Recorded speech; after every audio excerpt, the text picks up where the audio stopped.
સહજાત્મ સ્વરૂપ પરમ ગુરુ આત્મસિદ્ધિ શાસ્ત્રની 113મી ગાથા કેવળ નિજ સ્વભાવનું અખંડ વર્તે જ્ઞાન કહીએ કેવળ જ્ઞાન તે દેહ છતાં નિર્વાણ. કુપૌદેવે આ સચોટ વ્યાખ્યા આત્મસિદ્ધિ શાસ્ત્રમાં આપી છે કેવળ જ્ઞાનની.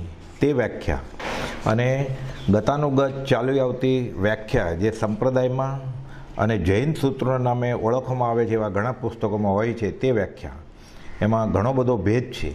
કુપૌદેવે આ વાતનો ગૂઢ શાસ્ત્રીય માર્મિક ખુલાસો ઘણા બધા પત્રોમાં કરેલો છે અને વચનામૃતમાં 25 થી 30 જગ્યાએ કેવળ જ્ઞાનની વ્યાખ્યા વિશેનો ઉલ્લેખ સૌભાગભાઈ ઉપરના પત્રોમાં છે.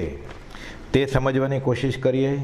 સાથે કૃપાલદેવની અંતરંગ દશા જે તેઓએ સૌભાગભાઈના પત્રો ઉપરમાં ઠાલવી છે તે દશા સમજવાની કોશિશ કરીએ અને રૂબરૂમાં થયેલા ખુલાસા અલગ અલગ વ્યક્તિઓ સમક્ષ અલગ સ્થળે અલગ સમયે તેમાં કુપૌદેવની વર્તી દશા અને કેવળ જ્ઞાનની દશા કેવી હોય તે સરખાવવાની સમજવાની કોશિશ કરીએ અને આ ગાથા સમજીએ. સહજાત્મ સ્વરૂપ પરમ ગુરુ.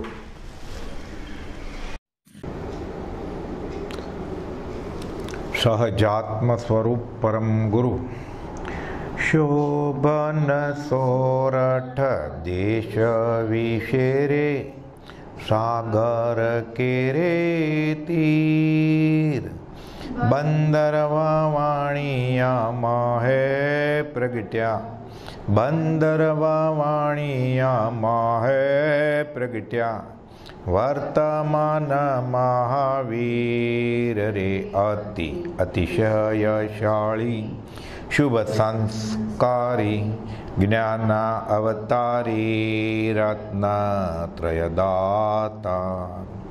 શ્રીમાન રવજી મહેતાના આત્મજ શ્રી દેવા અંગજાત જબક દેવીના પ્રાણપતિ પ્રભુ શ્રીમાન સુખના ભ્રાત રે દીજે અમને તારી અહો ઉપકારી જ્ઞાન અવતારી રત્નત્રયદાતા. આત્મસિદ્ધિ શાસ્ત્ર આપણે 113મી ગાથા ગયા વખતે જોયેલું. કેવળ નિજ સ્વભાવનું અખંડ વર્તે જ્ઞાન કહીએ કેવળ જ્ઞાન તે દેહ છતાં નિર્વાણ. અને શાસ્ત્રોની આ કાળમાં જે વાત કરેલી છે એનું કુપૌદેવે માર્મિક ગહન અર્થઘટન કરેલું એ આપણે જોયું કે કેવળ જ્ઞાન એટલે શું. મુખ્ય તો આ આત્મામાં સમાઈ જાય અને સતત એને જ્ઞાન દર્શન ગુણ એ પરિણતિ રહે આ જ કેવળ જ્ઞાન. લોકાલોકનું જ્ઞાન જે સાથે લીધું છે એ પ્રાથમિક ભૂમિકાના જીવોને સામાન્ય જનતાને એનું મહાત્મ્ય રહે કે આટલું બધું જ્ઞાન લોકાલોકનું બધું જાણે. એટલે હકીકતમાં આત્મામાં સમાઈ જવું જ કાર્યકારી છે. લોકાલોકનું જ્ઞાન કાર્યકારી નથી. એટલે હવે કુપૌદેવ લખે છે કે આ પછી સામાન્ય શાસ્ત્રો વાંચીને અલ્પ બુદ્ધિથી સ્વચ્છંદથી મતાંતરથી કે કોઈ તર્કથી સમજાવ્યું એ લઈ અને જીવ પોતે પણ અમુક નિર્ણય ઉપર આવી જાય છે અને એ રીતે અધ્યાત્મથી તો છેટો રહે છે સાથે જ્ઞાનની આશાતને પણ કરી બેસે છે. એટલે કુપૌદેવ વ્યાખ્યાન સાર 1માં 71મી કોલમમાં લખેલું છે પાના નંબર 744 ઉપર કે જેને મતિ જ્ઞાન તથા શ્રુત જ્ઞાનની અંશે પણ ખબર નથી. છે તો ખરું મતિ જ્ઞાન થોડું ઘણું, પણ મતિ જ્ઞાન અને શ્રુત જ્ઞાનની અંશે પણ ખબર નથી. તે જીવ કેવળ જ્ઞાનનું સ્વરૂપ જાણવા ઈચ્છે કે કેવું હોય, ખાલી આત્માનું જ્ઞાન કે લોકાલોક જાણે એ કે નહીં, તો કેવું એ જાણે તે શી રીતે બની શકવા યોગ્ય છે, અર્થાત બની શકવા યોગ્ય નથી. પછી આગળ સમજાવે છે કુપૌદેવ કે મતિ સ્ફુરમાન થઈ જણાયેલું જે જ્ઞાન તે મતિ જ્ઞાન અને શ્રવણ થવાથી થયેલું જે જ્ઞાન તે શ્રુત જ્ઞાન સામાન્ય રીતે. હવે તે શ્રુત જ્ઞાનનું મનન થઈ પ્રગમ્યું, પછી સાંભળ્યું હોય એનું મનન કરે એટલે પાછું પ્રગમે, મનન કરીને પાછું મતિ જ્ઞાન થયું. અથવા તે શ્રુત જ્ઞાન પ્રજ્ઞાથી બીજાને કહેવામાં આવ્યું ત્યારે સામેવાળાએ તો સાંભળ્યું એટલે કહેનારને વિશે મતિ જ્ઞાન કેમ કે એને બુદ્ધિથી એ સમજાવે છે, સાંભળવાવાળાને શ્રુત જ્ઞાન. એટલે સાંભળનારને માટે શ્રુત જ્ઞાન. તેમ શ્રુત જ્ઞાન મતિ વિના થઈ શકતું નથી, અને તે જ મતિ પૂર્વે શ્રુત તો હોવું જ જોઈએ. ક્યાંક સાંભળ્યું હોય પછી ખબર પડે ને. નાના છોકરાએ સાંભળ્યું હોય કે આને હાથી કહેવાય ને આને ઘોડો કહેવાય, ત્યારે ખબર પડે ને. એટલે મતિ પહેલાં શ્રુત પણ હોવું જ જોઈએ. એકબીજાને કાર્યકારણનો સંબંધ છે, તેના ઘણા ભેદ છે કે તે સર્વ ભેદને જેમ જોઈએ તેમ હેતુ સહિત હજી જાણ્યા નથી. આપણે બધાએ હેતુ સહિત જાણવા સમજવા એ તો દુર્ઘટ છે. અને ત્યાર પછી આગળ વધતા મતે શ્રુત ઘણું બધું સમજે, પછી અવધિ જ્ઞાન નહીં, પછી ઘણા ભેદ છે. અને તે સગળા રૂપી પદાર્થને જાણવાનો વિષય છે તેને, અને તે જ પ્રમાણે મન પ્રયોગ જ્ઞાન એના વિશે તે સગળાને કંઈ અંશે પણ જાણવા સમજવાની જેને શક્તિ નથી. હવે મતિ શ્રુતના જ ઠેકાણા નથી, ત્યાં અવધિને મન પ્રયોગની જ્ઞાનની વાત કરવી. એટલે કહે છે કૃપાલદેવ કે એના પાછા આ બધું જાણવા સમજવાની જેને શક્તિ નથી એવા મનુષ્યો પર અને અરૂપી પદાર્થના સગળા ભાવને જાણનારું, આત્મા સિવાયની પર વસ્તુ અને અરૂપી પદાર્થના સગળા ભાવને જાણનારું જે કેવળ જ્ઞાન, તેને વિશે જાણવા સમજવાનો પ્રશ્ન કરે તો તે શી રીતે સમજી શકે? અર્થાત ન સમજી શકે. એટલે આપણે ક્યાં છીએ? કેવળ જ્ઞાન વિશે આપણે વ્યાખ્યા કરતા હોઈએ, શાસ્ત્રોમાંથી વાંચેલું, સાંભળેલું, મગજમાં ઠસી ગયેલું. એ કેવળ જ્ઞાનને વિશે પ્રશ્ન કરે તો તેને જાણવું સમજવાનું શી રીતે સમજી શકે? અર્થાત ન જ સમજી શકે. એટલે આપણે તો સહેલામાં સહેલો અને સલામત રસ્તો કયો છે?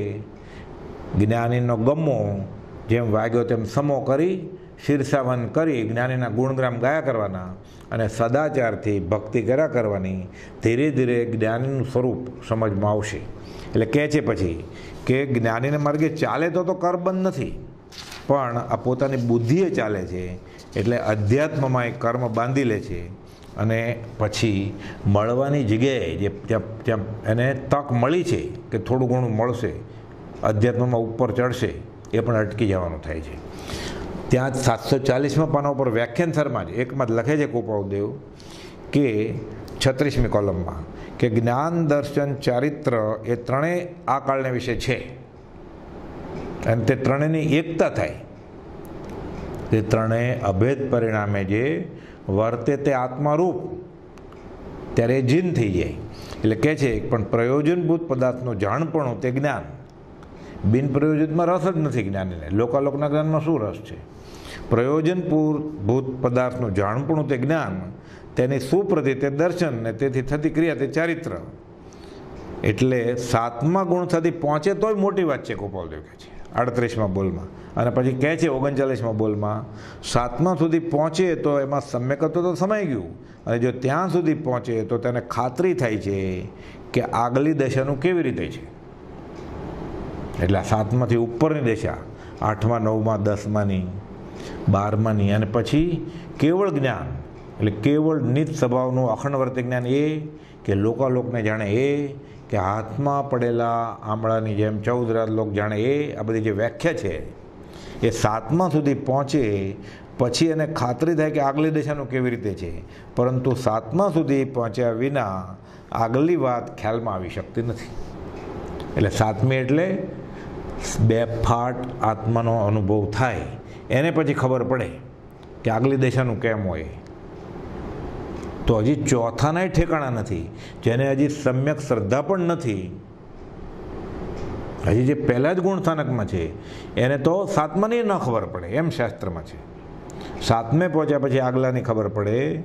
ચોથે પહોંચે વ્યવહાર સંકેત, ત્યારે એને 7માનું ખબર પડે. હવે પહેલાં ગુણ ઠાણકવાળો એ 13માની ને 14માની વાત કરે એ કેમ શોભે?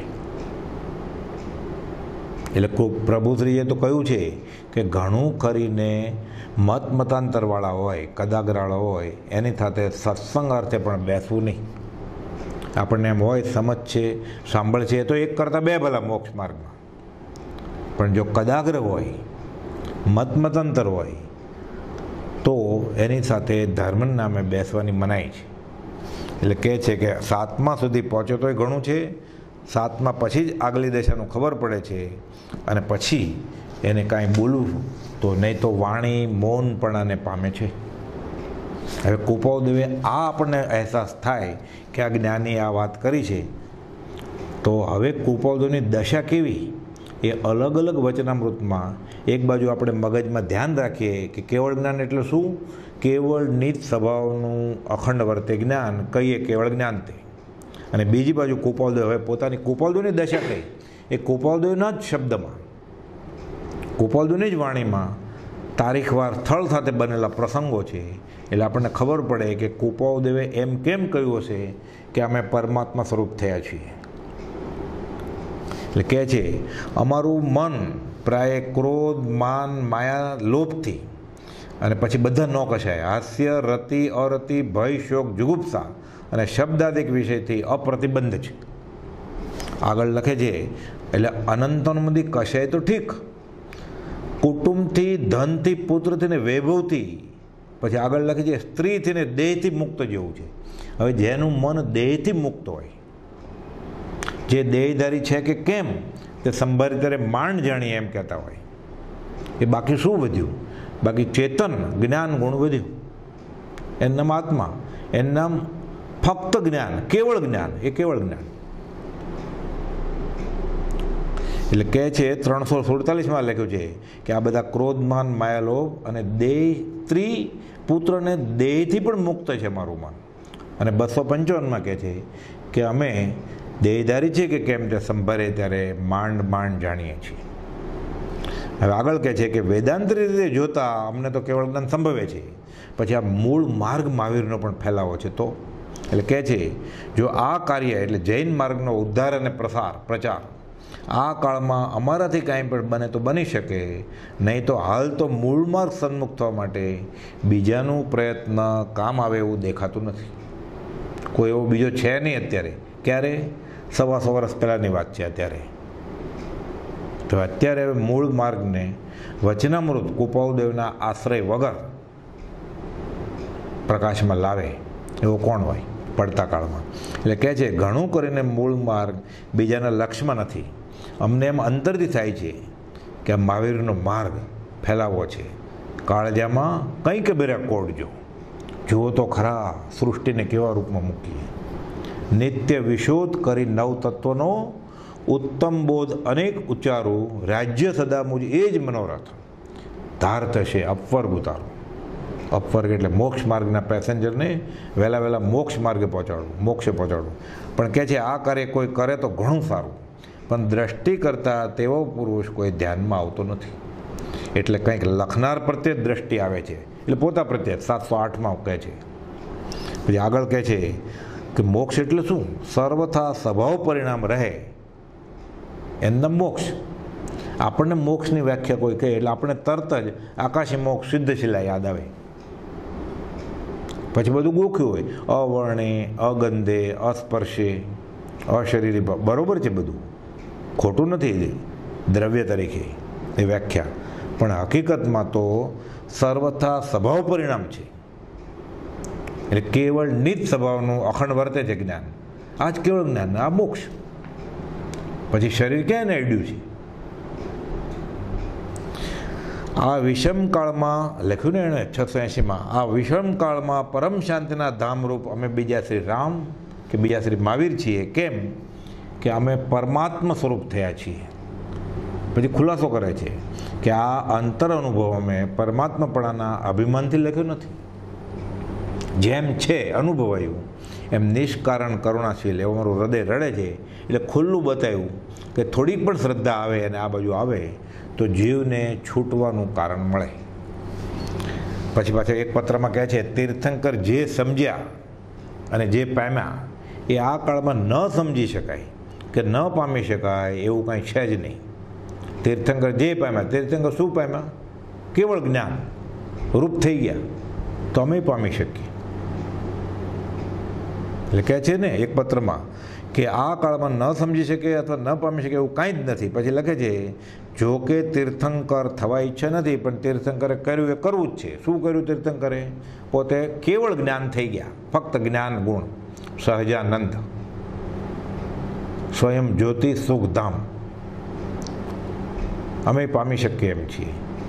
અને કહે છે આ 170માં એક પત્રમાં તો લખે છે આભ્યંતર પરિણામ અવલોકન હાથ નોંધમાં પાના નંબર 804માં કે હું એમ જાણું છું કે અનંત કાળથી અપ્રાપ્તવત એવું કેવળ આત્મ સ્વરૂપ, કેવળ જ્ઞાન, કેવળ દર્શન સ્વરૂપે અંતર્મુહૂર્તમાં ઉત્પન્ન કર્યું છે. બે ઘડીમાં જ ઉત્પન્ન થાય ને. આપણે આવે છે ને સામાયિકમાં બેસે, અંતર્મુહૂર્તથી વધારે ક્ષમતામાં રહે, આત્માના ઉપયોગમાં રહે અને ક્ષયિક સમકીતિ શ્રેણી માંડે. એટલે બે ઘડીમાં શ્રેણી માંડી 8, 9, 10, 11, 10 અને સીધા 12 ચડી જાય. અને 12માને છેવાડે તો આ 7માની ઉપરના 13માં સિવાયના બધા ગુણઠાણા અંતર્મુહૂર્તમાં જ બદલ્યા કરે. એટલે કહે છે કે અંતર્મુહૂર્તમાં જ આત્માએ કેવળ જ્ઞાન, કેવળ સ્વરૂપે અંતર્મુહૂર્તમાં ઉત્પન્ન કર્યું છે. અને પછી ખેદ વ્યક્ત કરે છે, પરમાર્થ ખેદ. તો પછી 6 માસમાં આ બધો વ્યવહાર નહીં અમે બંધ કરી નાખીએ? અંતર્મુહૂર્તમાં કેવળ જ્ઞાન, કેવળ દર્શન આત્માને પામ્યો છે. એટલે આપણે તો એ પકડવાનું કે એને આ થઈ ગયું છે. એટલે કેવળ નિત સ્વભાવનું અખંડ વર્તે જ્ઞાન. એ તો આગળ કહે છે પછી 6 માસ કાળમાં, 1 વર્ષ કે 6 માસમાં આટલો આ વ્યવહાર કેમ નિવૃત્ત નહીં થઈ શકે? એટલે પોતાની દશા ટપકાવી જાય ડાયરીમાં. અને પછી પાછા સંવાદ રચે છે ને આભ્યંતર પરિણામ અવલોકન હાથ નોંધ પહેલીમાં 5માં કે બધા ગુણઠાણાવાળા ભેગા થયા છે. જોવું તો ખરો. પહેલાં તો કહે છે કોણ સુખી છે? પછી કોઈ સુખી મળ્યો નહીં. એકાંત જરીએ દુઃખે વલોએ. પણ પછી થયું કે ઇન્દ્ર સુખી હશે. ચાલો ઇન્દ્રના હૃદયમાં, અંતઃકરણમાં પ્રવેશ કરીએ. પછી ખબર પડી ઇન્દ્રની ભવ્યતાથી ભૂલતાપ ખાધી. બિચારો ચવીને કોઈ બીભત્સ સ્થળમાં ઉત્પન્ન થવાનો હતો. અને પછી આત્માની વાત આવે છે. બધા ગુણઠાણાવાળા ભેગા થાય છે. 4થું, 5મું, 6ઠું, 7મું, 8મું, 9મું, 10મું, 12મું અને પછી 13મું પણ. એટલે કહે છે દર્શન થવા માટે 12મે જ હું પોતે ક્ષીણ મોહ ગુણ સ્થાનક. ક્ષીણ ક્યાં? મુંબઈથી શ્રી મોહમયથી અમોહ સ્વરૂપ એવા શ્રી રાયચંદ્રના નમસ્કાર. ક્ષીણ મોહ એટલે મોહ ક્ષીણ થાય. અહીંયા તો અમોહ એટલે છે જ નહીં. લખીને આપ્યું છે અમોહ પછી 376ના મથાળે. અને છેલ્લે લખ્યું પછી એ જ પત્રમાં અવિષમ આત્મધ્યાન વર્તે છે એવા શ્રી રાયચંદ્રને નમસ્કાર કરીને આ પત્ર પૂર્ણ કરું છું. એટલે કહે છે દર્શન થવા માટે 12મે જ હું. આ તો ક્ષીણમોહની વાત છે. હમણાં તે પદને સંપૂર્ણ જોવાનો છે. કયું? 13મું. અને આયુષ્ય સ્થિતિ પૂર્ણ થઈ. હવે ઘાતી ગયા, અઘાતી વધ્યા. નામ, આયુષ્ય, ગોત્ર અને વેદનીય. એટલે આયુષ્ય સ્થિતિ પૂરી થઈ. તમે જોયેલું તે પદ તેમાં એક મને પણ જોઈ શકે છે. તો અત્યારે કોણ છે અશરીરી ભાવે? સિર્ફ જ્ઞાન, કેવળ જ્ઞાન. એટલે કેવળ નિત સ્વભાવનું અખંડ વર્તે જ્ઞાન. એટલે 113મી ગાથા 2 લીટીમાં કુપાલદેવે પોતાની આખી આત્મકથા ઠાલવી દીધી છે વચનામૃતના પત્રે. આ 794માં પાના ઉપર લખેલું છે કે દર્શન થવા માટે 12મે જ હું હમણાં તે પદને સંપૂર્ણ જોવાનો છું. 13મું. અને આયુષ સ્થિતિ પૂર્ણ થઈ. તમે જોયેલું એક પદ તેમાં મને પણ જોશો. આનું ગુજરાતી આના 2 અર્થ થાય.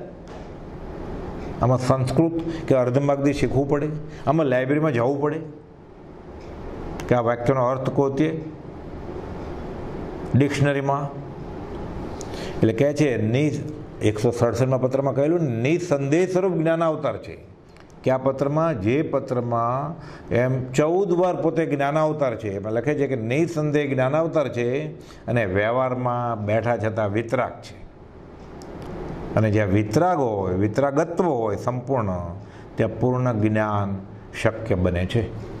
અને કહે છે પછી આગળ મુક્તાત્મા હોવાથી એને નામ, ઠામ, ગામ કાંઈ નથી, પણ વ્યવહારે તેમ છે. આગળ કહે છે દેહ છતાં મનુષ્ય પૂર્ણ વિતરાગ થઈ શકે એવો મારો નિશ્ચળ અનુભવ છે. અનુમાનની વાત નથી, અનુભવની વાત છે અહીંયા.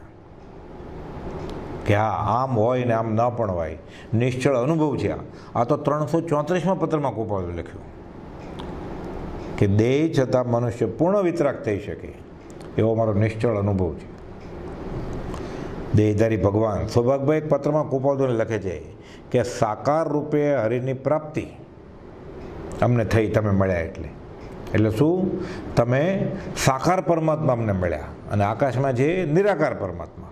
એટલે કૃપાલદેવ એ જ વાક્ય ટાંકીને કહે છે, સાકાર રૂપે હરિની પ્રાપ્તિ, આ તમારા શબ્દોને હું પ્રત્યક્ષ દર્શન કરીને લેખું છું. એટલે ઓળખી ગયા કે આ સાકાર પરમાત્મા છે. તો જ્ઞાનીને ઓળખે જ્ઞાનીઓ, જ્ઞાનીને કોણ ઓળખે? જ્ઞાની. એટલે સૌભાગભાઈને સમ્યક દર્શન થાય ત્યારે કૃપાલદેવને ઓળખે ને સાકાર પરમાત્મા તરીકે.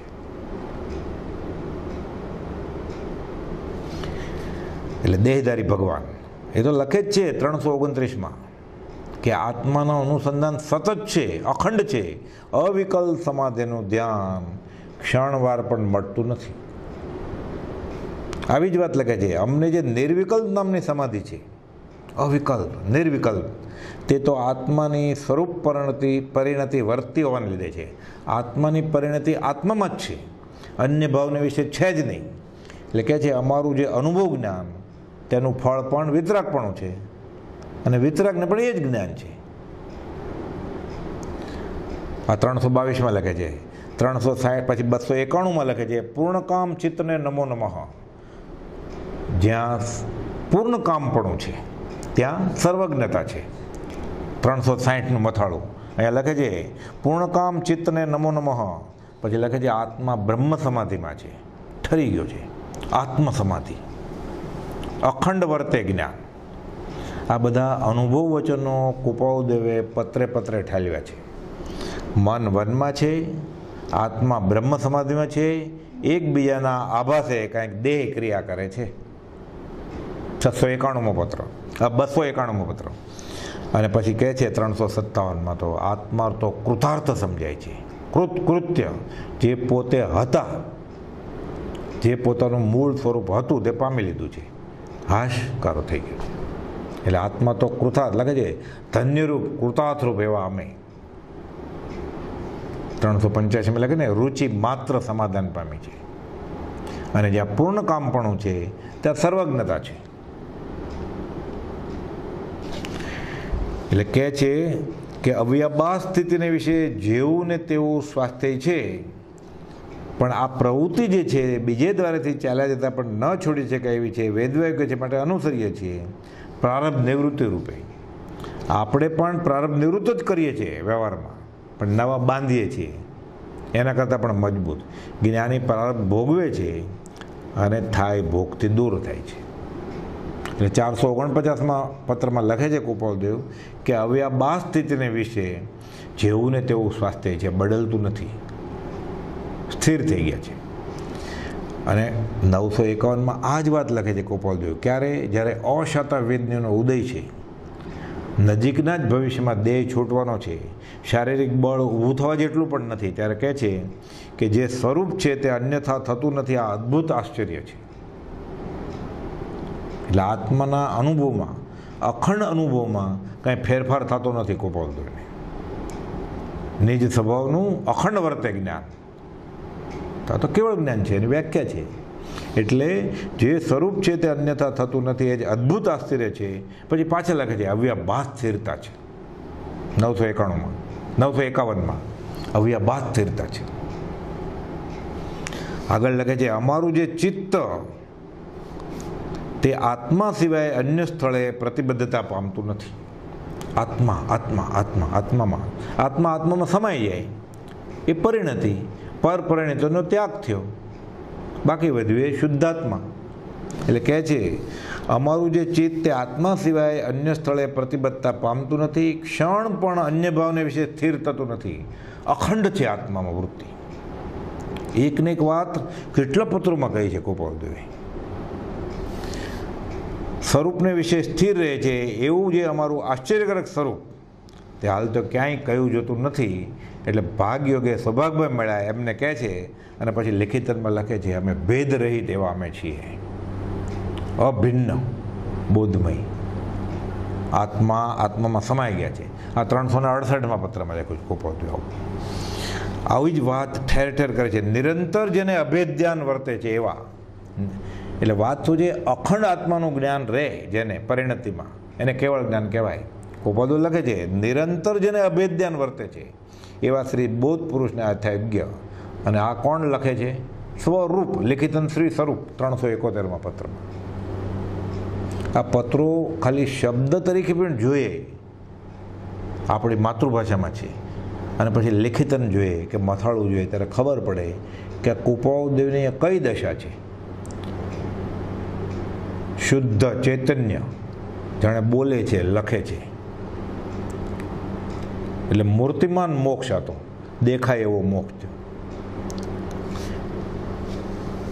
કોઈ પણ પ્રકારે ઉપયોગ ફરી અન્ય ભાવમાં પોતાપણું થતું નથી. અખંડ આત્મધ્યાન રહ્યા કરે છે.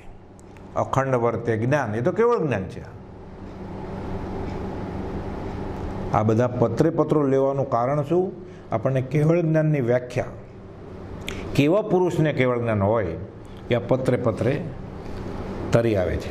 એટલે કહે છે, કોઈ પણ પ્રકારે ઉપયોગ ફરી અન્ય ભાવમાં પોતાપણું થતું નથી અને અખંડ આત્મધ્યાન રહ્યા કરે છે. પછી લખે છે, નિરૂપણ એવું આવું આત્મધ્યાન તે તીર્થંકર આદિએ કર્યું છે ને પરમ આશ્ચર્યકારક છે.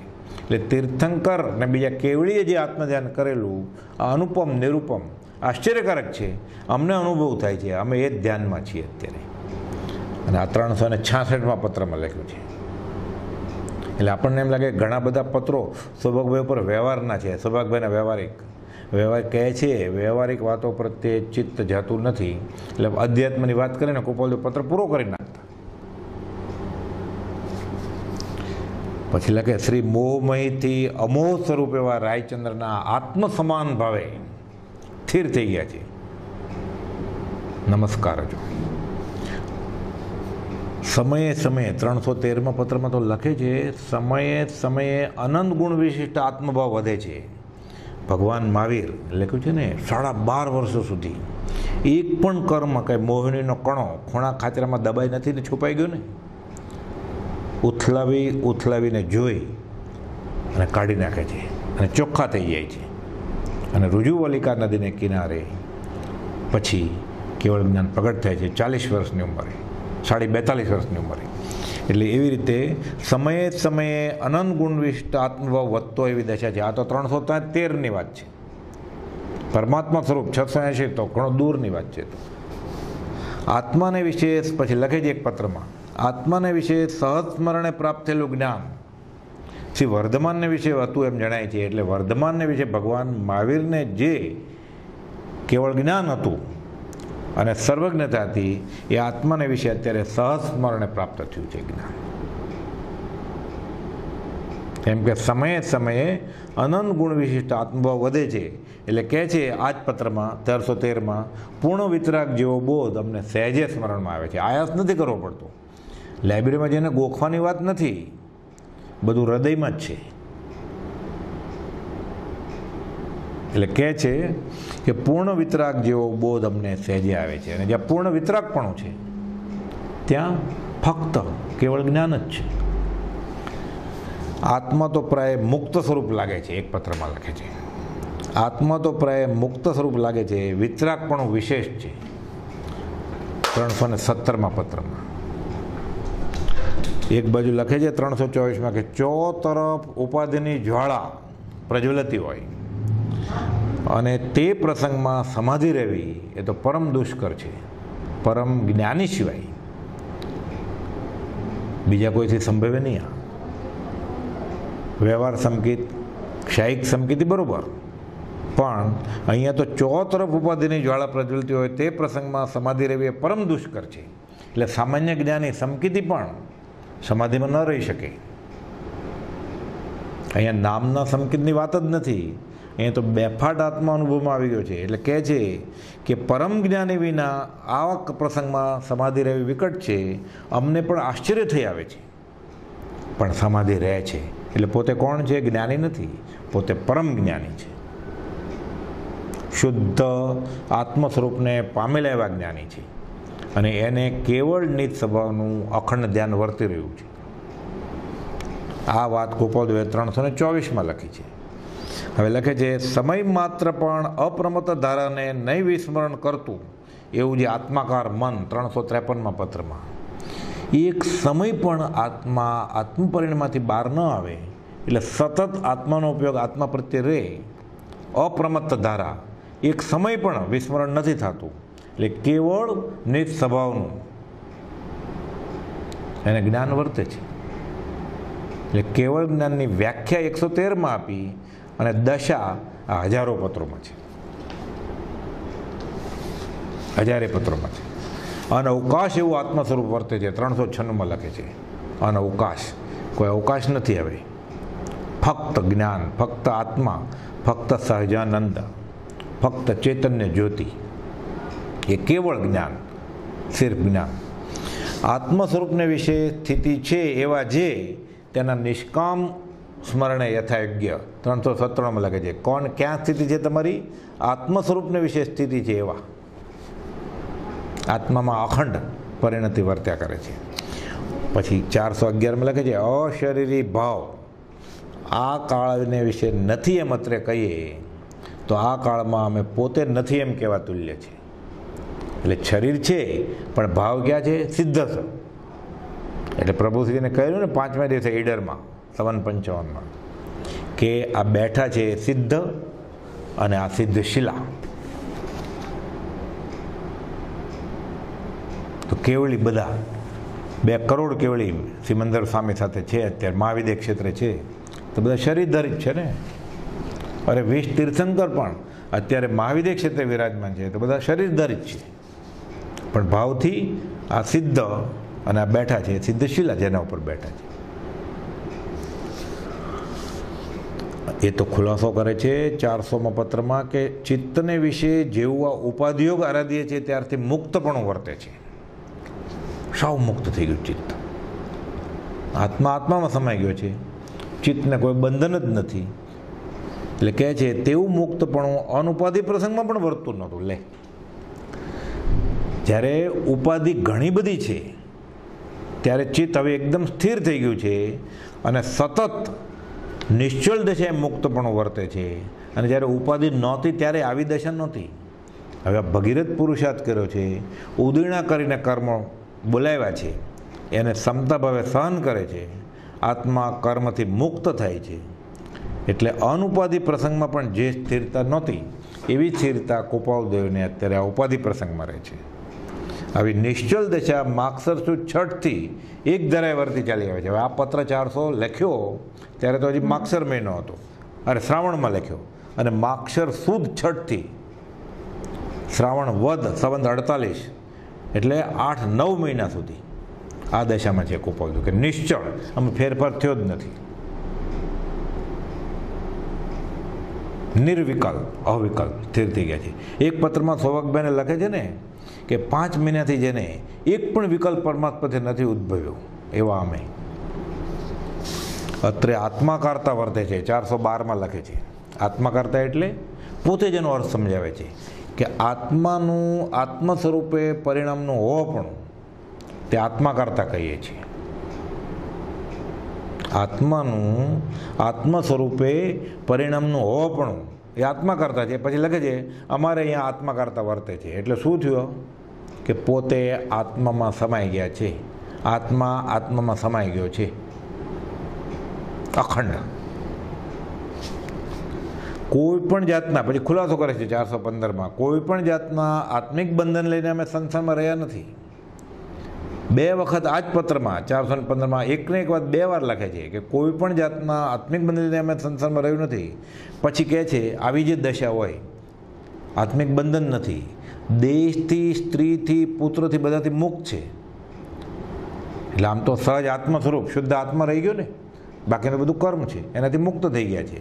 આવો જે અંતરંગનો ભેદ પછી લખે છે, અમને ઓળખે કોણ? આવો જે અંતરંગનો ભેદ તે જે જીવને નિકટપણે મોક્ષ વર્તતો હોય એ ઓળખે. એટલે કૃપાળુદેવ તો ઠીક, કૃપાળુદેવને જે ઓળખે એ પણ નિકટપણે એને મોક્ષ હોય. એટલે કાં કૃપાળુદેવની સાથે કાંઈ પાછળ બીજા ભવે. એટલે કહે છે કે આવો અંતરંગનો મારો ભેદ તે જે જીવને નિકટપણે મોક્ષ વર્તો ન હોય તે જીવ કેમ સમજી શકે? જાણે સંત સલુણા તેને જેને હોય છેલ્લો અવતાર, જીવું ધન્ય તેનું. તો કોણ જાણે સંત સલુણા? પ્રભુશ્રીજી સંત, ઓલિયા પુરુષ. એ કૃપાળુદેવને જાણ્યા, જેને હોય છેલ્લો અવતાર. અને કૃપાલુ લખ્યું છે આવો અંતરંગ ભેદ જે જીવને નિકટપણે મોક્ષ વર્તો હોય એ જાણી જાય તો પ્રભુથી નિકટપણે મોક્ષ વર્તે છે. એ ભવે અથવા ભાવિ એવા થોડા કાળે પણ સ્વસ્વરૂપમાં સ્થિતિ કરે. આ તો મેથમેટિક છે, આમાં કોઈ કલ્પના કરવાની, કોઈ અનુમાન લગાડવાની વાત નથી. આ તો બધી અનુભવવાણી છે કૃપાલુદેવની. એકને એક બે થાય એવી દીવા જેવી ચોખ્ખી કે છે પરિપૂર્ણ સ્વરૂપ જ્ઞાન તો ઉત્પન્ન થયું જ છે. એ સમાધિમાંથી નીકળી લોકાલોક દર્શન પ્રત્યે જવું કેમ બનશે? ગોપાલદેવ કહે છે પરિપૂર્ણ સ્વરૂપ જ્ઞાન થયું છે. પણ વ્યાખ્યા શું છે કેવળ જ્ઞાનની? સામાન્ય રીતે લોકોમાં જે અત્યારે જૈનમાં રૂઢિ પ્રમાણે ચાલી રહી છે કે લોકાલોકનું જ્ઞાન દેખાય નહીં. હાથમાં પડેલા આંબળાની જેમ 14 રાત લોકનું જ્ઞાન એને દેખાય. એ ડુંગરા, એ પથરા, એ પાણીના ખાડા, એને શું મતલબ છે? એટલે ગોપાલદેવ કહે છે પરિપૂર્ણ સ્વરૂપ જ્ઞાન તો ઉત્પન્ન થયું જ છે.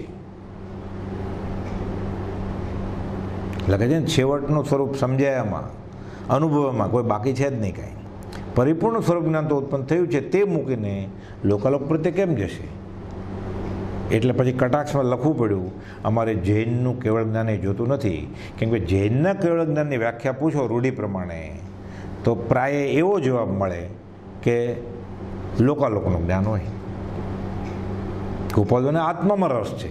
લોકાલોકમાં આત્માના અખંડ આનંદને મૂકીને લોકાલોક બની જવું નથી. દેખાઈ જાય, જણાઈ જાય બીજી વાત.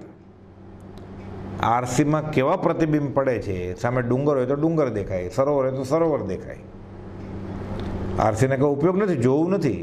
અને જોવું નથી, દેખાઈ જાય બીજી વાત. હવે આરસી ચોખ્ખી થાય અને ધરીએ ડુંગર સામે તો ડુંગર દેખાય જ નહીં, એમાં નવાય શું? પણ કૃપાલુ કે અમારે જોઈને શું કામ છે? પરિપૂર્ણ સ્વરૂપ જ્ઞાન ઉત્પન્ન થયું છે, તે મૂકીને ત્યાં ક્યાં જવું? આત્માનો અખંડ આનંદ ગુમાવીને લોકાલોક જોવા જાય. જેને એવો ભાવ બાકી રહી ગયો હોય એને કેવળ જ્ઞાન થાય જ નહીં. એટલે પરિપૂર્ણ સ્વરૂપ જ્ઞાન તો ઉત્પન્ન થયું જ છે, એ સમાધિમાંથી નીકળી લોકાલોક દર્શન જવું કેમ બનશે? અને પછી લખે છે પ્રાપ્ત થયેલા અભેદ સ્વરૂપને અભેદ ભાવે અપૂર્વ સમાધિમાં સ્મરું છું. એમાં ને એમાં છે, એકને એક વાત એમાં ને એમાં છે, અખંડ નિર્વિકલ્પ અવિકલ્પ ઉપયોગમાં છે. કેવળ નિજ સ્વભાવનું એમને અખંડ વર્તે છે. કેમ? આત્માકારતા થઈ ગઈ છે. એટલે છેવટનું સ્વરૂપ સમજાયામાં, અનુભવમાં અલ્પણ ન્યૂનતા રહી નથી. જેમ છે તેમ સર્વ પ્રકારે સમજાયું છે. અને પછી કહે છે આ તો 27માં 28માં તો 20મે વર્ષે કહેલું કે સત્ય કહું છું કે હું સર્વજ્ઞ સમાન સ્થિતિમાં છું. સર્વજ્ઞ કેવળ જ્ઞાની જે સ્થિતિમાં હોય એ સ્થિતિમાં અમે પણ છીએ. ગોપાલદેવ કહે છે. પછી કહે છે દ્રઢપણે સત્ય કહું છું કે હું સર્વજ્ઞ સમાન સ્થિતિમાં છું. સર્વ પ્રકારથી હું સર્વજ્ઞ અત્યારે થઈ ચૂક્યો છું. આ 27મા પત્રમાં લખે છે. કેમ? તો કે સૂત્ર અને તેના પડખા જણાયા છે. તીર્થંકરના હૃદયમાં આ વાત હતી એમ અમે જાણ્યું છે. આપણે કહીએ ને શ્રુત કેવળી, જે શ્રુતમાં જે હોય બધું એ શ્રુત જ્ઞાનથી જાણે. એટલે પ્રભુથી શ્રુત કેવળીની ગોમટસરમાંથી વાત આવતી હતી એકવાર શ્રુત કેવળી વિશે. એટલે ગોમટસર વંચાતો હતો. એટલે જ્યારે શ્રુત કેવળી આવ્યું, બ્રહ્મચારીજી બોલ્યા ત્યારે પ્રભુશ્રીજી આમ કરે શ્રુત કેવળી એમને એમ લખાય હું બીજો મહાવીર છું, અમે પરમાત્મા સ્વરૂપ છીએ. લેખિતાનો ઓમ શ્રી મહાવીર. એટલે કહે છે સર્વ પ્રકારથી હું સર્વજ્ઞ અત્યારે થઈ ચૂક્યો છું એમ કહું તો ચાલે. સૂત્રોને તેના પડખા બધાએ જણાયા છે. અને તીર્થંકરના હૃદયમાં આ વાત હતી એ પોતાના હૃદયમાં છે. એટલે અભ્યંતર પરિણામ અવલોકનમાં લખે છે 795 પાનામાં હવે કોઈ એવું વાંચન બાકી રહ્યું નથી કે જે વાંચી જાય. કેમ? તો શ્રુત જ્ઞાનથી બધું જ જાણે છે. તો 14 પૂર્વની લબ્ધિનું ઉદાહરણ પણ ટેપ. એક શ્લોક સંભાળતા અમને હજારો શાસ્ત્રોનું ભાન થઈ ઉપયોગ ફરી વળે છે. 917મો પત્ર. એટલે કહે છે કે આ વચન એટલે હવે આ સંપૂર્ણ જ્ઞાન હોય, પૂર્ણ વિતરાગતાવાળું જ્ઞાન હોય. એ કેવું હોય? એ કોણ હોય? એ શું હોય? આગમ. એટલે કહે છે આ વચન આગમ જ છે, જીનાગમ જ છે. રાગ દ્વેષ અને અજ્ઞાન વગર નીકળ્યા છે માટે સેવનીય છે.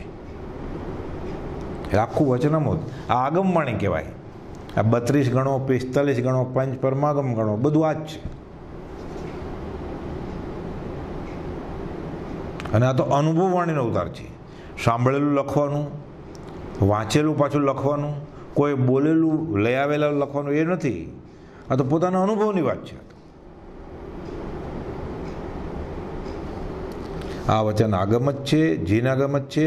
રાગદ્વેષ અને અજ્ઞાન એ ત્રણેય કારણથી રહિત પણ એ શબ્દો પ્રગટ લેખ પણ માને છે, માટે સેવનીય છે. 397મો પત્ર.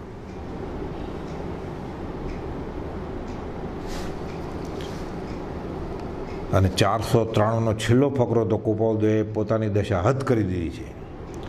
જો કદી પ્રગટપણે વર્તમાનમાં કેવળ જ્ઞાનની ઉત્પત્તિ થઈ નથી. પછી શું લખ્યું? શ્રદ્ધાપણે કેવળ જ્ઞાન થયું છે, વિચાર દશાએ કેવળ જ્ઞાન થયું છે, ઈચ્છા દશાએ કેવળ જ્ઞાન થયું છે, મુખ્યને એના હેતુથી કેવળ જ્ઞાન વર્તે છે. પછી પાછો અહોભાવ વ્યક્ત કરી લીધો કે એવું કેવળ જ્ઞાન જે અવ્યાભાત સુખનું કારણ, જેના યોગે સહજ માત્રમાં જે પામ્ય થયો, એ સત્પુરુષને નમસ્કાર કરી લીધા. શા માટે નમસ્કાર કરી લીધા? કે શ્રદ્ધાપણે, વિચાર દશાએ, ઈચ્છા દશાએ મુખ્યપણે કેવળ જ્ઞાન વર્તે છે. અને પ્રગટપણે, જો કદી પ્રગટપણે કેવળ જ્ઞાનની ઉત્પત્તિ વર્તમાનમાં નથી થઈ તો એટલે અપ્રગટ છે, અપ્રગટપણે થઈ છે. એટલે 303માં, 306માં અને 272માં કુપાલદેવ લખે છે અપ્રગટ સત. સત છે, પ્રગટ નથી થયું, દુંદુભી નથી વાગી. જો કદી પ્રગટપણે વર્તમાનમાં કેવળ જ્ઞાનની, તો કદી, જો કદી કેમ? તો કોઈને પ્રગટ થયું છે? તો પ્રગટ થયું છે કોને? સૌભાગભાઈને ખબર પડી ગઈ, અંબાલાભાઈને ખબર પડી ગઈ, પ્રભુજીને ખબર પડી ગઈ, બાકી બધાને અપ્રગટ. એટલે જો કદી પ્રગટપણે વર્તમાનમાં કેવળ જ્ઞાનની ઉત્પત્તિ થઈ હતી, પણ શક્તિપણે કેવળ જ્ઞાન છે એમ સ્પષ્ટ જાણ્યું છે. પહેલાં એમ લખેલું શક્તિપણે કેવળ જ્ઞાન છે, પછી ઉમેર્યું સ્પષ્ટ જાણ્યું છે. કોણે જાણ્યું છે? લખનારે. એવું જ શ્રદ્ધાપણે કેવળ જ્ઞાન પહેલાં લખેલું છે, પછી થયું લખ્યું. વિચાર દશાએ, ઈચ્છા દશાએ છે લખેલું, પછી ઉપર એરો કરીને લખ્યું થયું છે 6 પદના પત્રમાં. અને મુખ્યને હેતુથી કેવળ જ્ઞાન છે એમ નહીં, મુખ્યને હેતુથી કેવળ જ્ઞાન એરો કરીને લખ્યું વર્તે છે, એટલું ઉમેર્યું. ને આ પત્રમાં તમે હવે જુઓ કે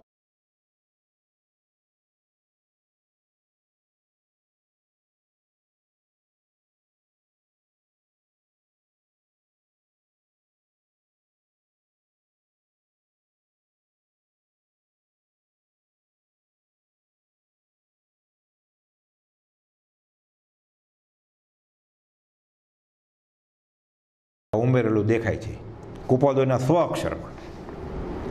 તો પછી પ્રગટપણે દુંદુભી નથી વાગી, અશોક વૃક્ષ નથી દેખાતું, ભામંડળ નથી રચાતું,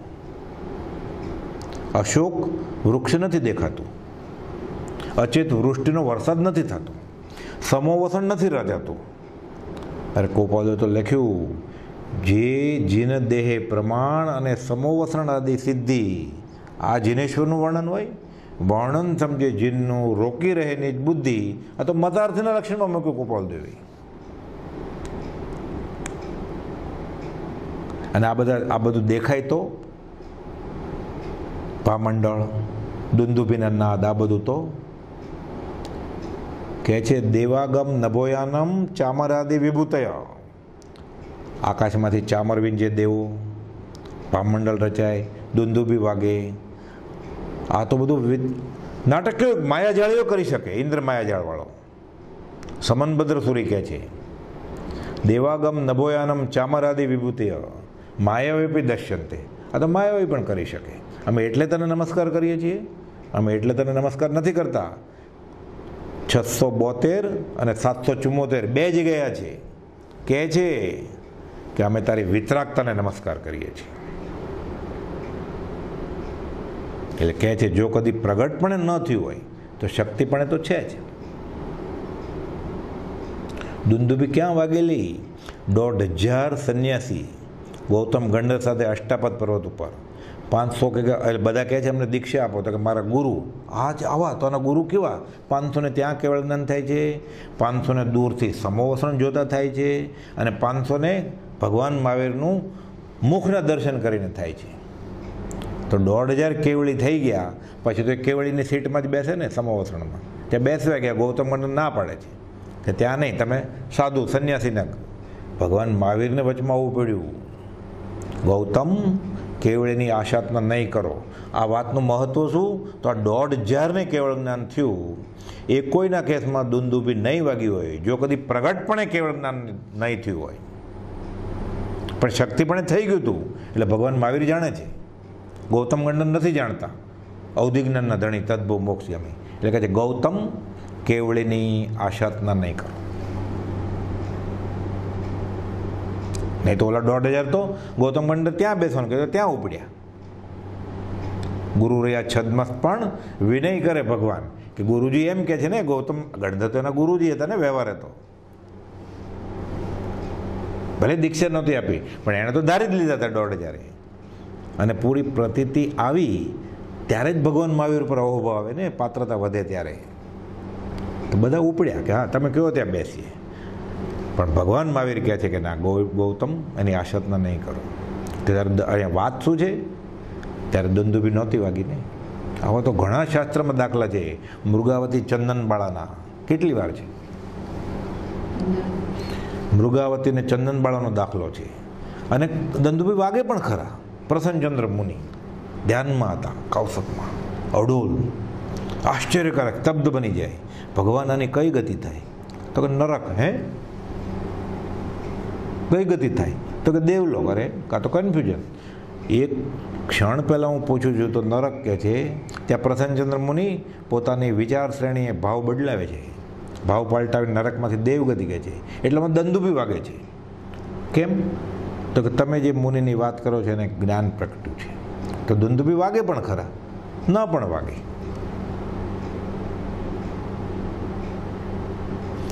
એટલે કહે છે કે જો કદી પ્રગટપણે વર્તમાનમાં કેવળ જ્ઞાન, પછી તો શ્રદ્ધાપણે, વિચાર દશાએ, ઈચ્છા દશાએ મુખ્ય નિવૃત્તિ છે જ. એટલે કોપલદેવ આભાર માને છે, અહોભાવ વ્યક્ત કરે છે એવા સત્પુરુષને ફરી ફરી નમસ્કાર. અને આનું કારણ કોણ? એટલે 6 પદના મથાળે લખ્યું, અનન્ય શરણના આપનાર એવાથી સદગુરુદેવ. એના સદગુરુ તો ભગવાન મહાવીર, આ ભાવે તો કોઈ ગુરુ હતા જ નહીં. તો આપણે કોપલદેવને આ રીતે ઓળખી જાય, અને એ ઓળખીને પછી ભગવાનનું રૂપ આપણને ખબર નથી, સિદ્ધનું રૂપ આપણને ખબર નથી, આપણે આત્મા અનુભવ્યો નથી બેફાટ, તો ગુરુ તરીકે પછી એ માને તોય કામ થઈ જાય, તોય સમ્યક દર્શન છે. ભગવાન તરીકે ઓળખે પ્રભુ છે તો બલિયારી છે.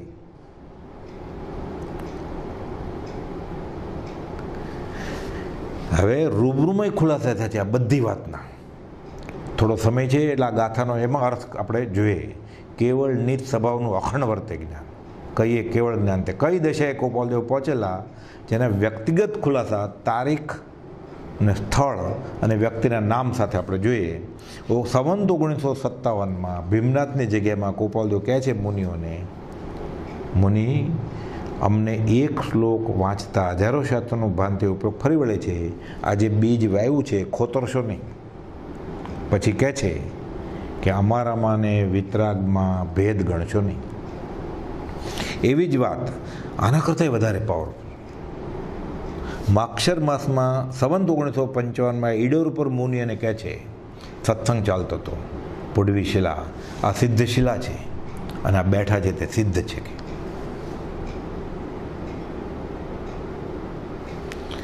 એટલે પોતાના તરફ અંગુલી નિર્દેશ કરીને કહેલું કે આ બેઠા છે એ સિદ્ધ. સંવત 1956ના ભાદરવાસો છઠ સંવત્સરીના બીજા દિવસે વઢવાણ કેમ્પમાં ખંભાતના લલ્લુભાઈ ઝવેર અને નગીનદાસ એ કહે છે અમે જઈએ, હવે પર્યુષણ પૂરું થઈ ગયું છે. તો કહે છે જાણે વિદાય આપે છે, અનાદિ વિશ્વને આરે પછી કહો મળીશું ક્યારે, ક્યારેય નહીં. એટલે નગીનભાઈને ને લલ્લુભાઈ ઝવેરને હજી જન્મ લેવાના બાકી છે, પણ પોતાને કેમ બાકી છે? એટલે કહે છે ફરી સમાગમ થાય કે ન થાય, પણ એટલું તો અવશ્ય ખ્યાલમાં રાખજો કે અમારામાં અને મહાવીર દેવમાં ફરક નથી, ફરક માત્ર પેરણનો છે. હવે નગીનદાસભાઈ ઇન્ટરવ્યૂમાં લખે, લલ્લુભાઈ ઝવેર લખે, તારીખ વાર સ્થળ સાથે કે ભાદરવા સુદ 6 સંવત 1956 પર્યુષણ પત્યું એના બીજા દિવસે વઢવાણ કેમ્પમાં. પોપટલાલ મોહકચંદને કહે છે, વિદાય લે છે કે પછી તબિયત નાદુરસ્ત હતી કે પછી તમારી હયાતી બાદ અમને કાંઈ આધાર તરીકે કંઈ ચિત્રપટ તો આપો. એટલે ખડગાસનનું અને પદ્માસનનું ચિત્રપટ ગોપાલદેવ આપે છે. આપતા આપતા કહે છે પોપટભાઈને, પોપટ શ્રી પાર્શ્વનાથ યોગીઓમાંને અમારામાં કોઈ પણ જાતનો ભેદ ન જાણો, અમારે બીજી માં કરવી નથી.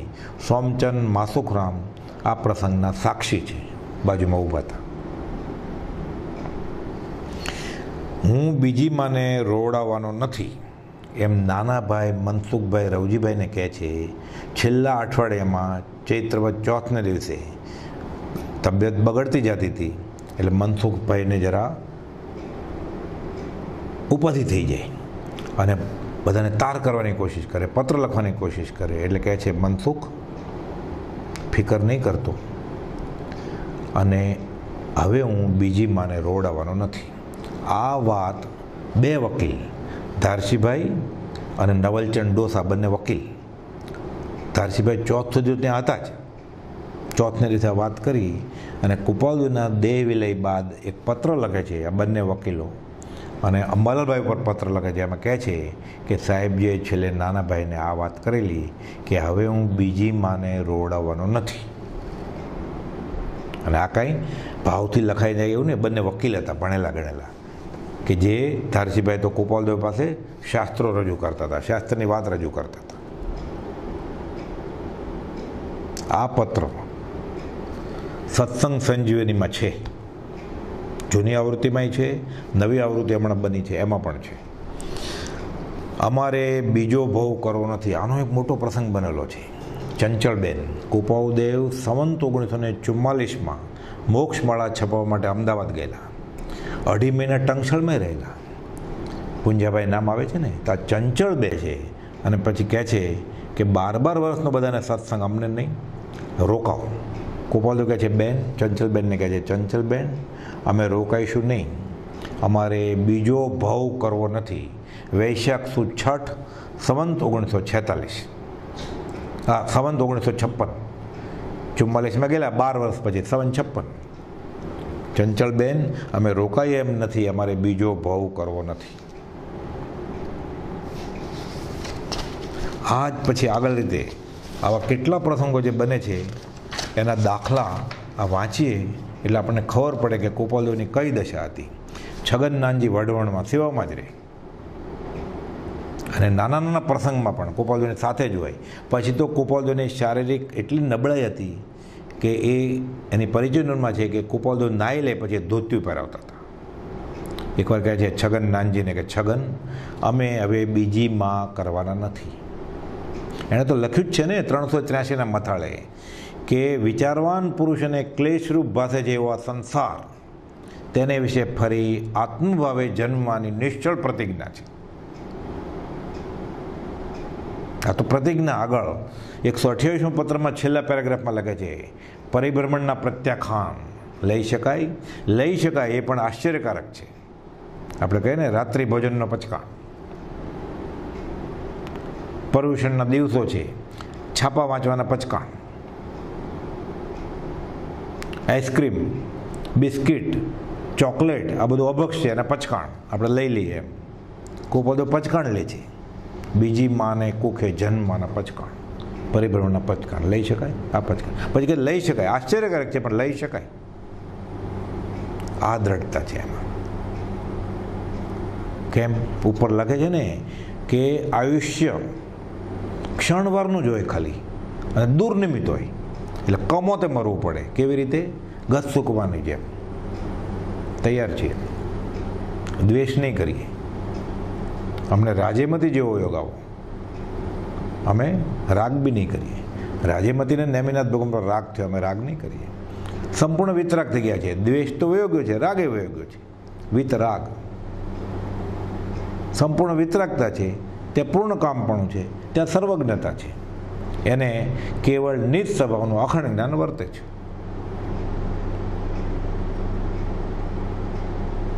આને પાછળ આજે આવ્યું ને કે આયુષ્ય એક ક્ષણ માત્રને દૂર નિમિત્તો આખી ઐતિહાસિક ઘટના છે. એમાં તો કહ્યું ને બીજી માને અમે રોવડાવવાના નથી. વાત આવે છે ગત્સુકુમારની, નેમિનાથ ભગવાનના નાના ભાઈ, કાકાના છોકરા ભાઈ, શ્રી કૃષ્ણના નાના ભાઈ. હવે એને આમ તો દેવકીને સંતાન સુખ બાળકનું હતું જ નહીં. જે થાય 7 છોકરા તો ગર્ભ ભરાઈ ગયા. બીજી જગ્યાએ એમ વાત છે કે એના ગર્ભનું હરણ થઈ ગયું અને સુલસાના ગર્ભમાં મૂકી દીધા. એમ આજે સુલસા સાહેબ કે એના ધર્મલાભ એ પાછી બીજી વાત. એટલે આ બધું 63 છેલ્લા પુરુષમાં વાત છે. પણ એને ટૂંકમાં સંતાન સુખ બાળકને ઘોડિયામાં ખોળામાં રમાડવાનું, બાળોતે ધોવાનું એ સુખ નથી એમ હતું. શ્રી કૃષ્ણ 8માં થયા એ તો નંદને ઘરે મોટા થયા, જશોદા મૈયાને. પછી શ્રી કૃષ્ણ તો કહે છે કે તું 3 લોકનો નાથ, પુણ્ય શ્લોક, લોકો તારી પ્રાર્થના કરે અને હું સંતાન વિહોણી, મને સુખ નહીં. તો કે હું છું જ ને. તો કે તું ક્યાં નટખટ, મેં તને ખોળામાં બેસાડ્યો છે. જશોદા મૈયાને ખોળામાં મોટા થયેલા હઠ પકડી એણે. પણ માં તારા કર્મ હું કેવી રીતે બદલાવું?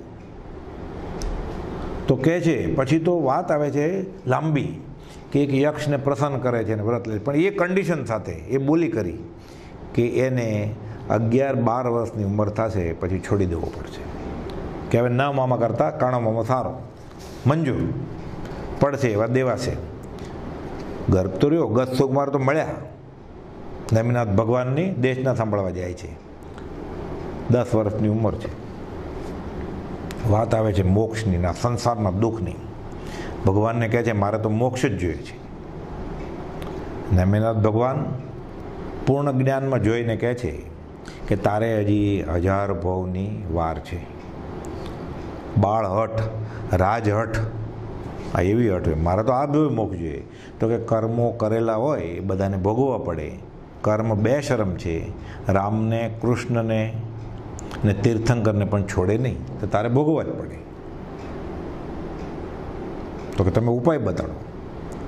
બતાવે છે ઉપાય કે હમણાં તું સર્વસંગ પરિત્યાગ કરી અને આ સ્મશાનમાં ઊભો રહે તો કેવળ જ્ઞાન થાય ને આ ભાવે મોક્ષ થઈ જાય. ભાગે છે ઘરે દેવકી આગળ. દેવકી બી સાંભળતા ત્યાં હતા જ. એને ખબર પડી ગઈ કે હવે શું થશે. ધ્રુજારીવું પડે છે, આજ્ઞા માગે છે. કનૈયા નટખટ તો બાજુમાં છે જ. તરત જ કહે છે માં આપણે બોલી શું કરેલી કે 10 વર્ષે તારે છોકરો પાછો આપી દેવો પડશે. દેવકી હવે શું કે સાક્ષી છે શ્રી કૃષ્ણ અને નેમિનાથ ભગવાનનું બોધ એણે સાંભળેલું કે તીર્થંકરની વાણી ફરે એમ નથી આવે. એટલે દેવકી રજા તો આપે છે. શું કહે છે?